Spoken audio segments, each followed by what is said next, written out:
Welcome to the Frelit Data Logger Setup Guide. First, download the Smart Client mobile application from the Google Play Store or the Apple App Store.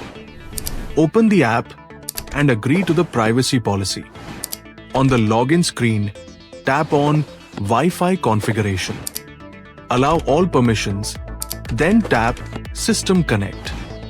When the pop-up appears, tap OK. You will now be redirected to your phone's Wi-Fi settings. Look for the logger ID and tap to connect. Enter the default password 12345678. Return to the app. Tap on Network Settings. Tap the Wi-Fi icon and choose your home Wi-Fi. Enter the password and tap Setting. Wait for 40 seconds while the device connects. Now, go back and tap Register.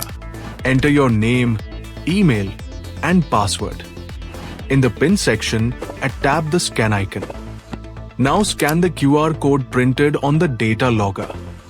Check the user agreement and the privacy policy. Then tap Register.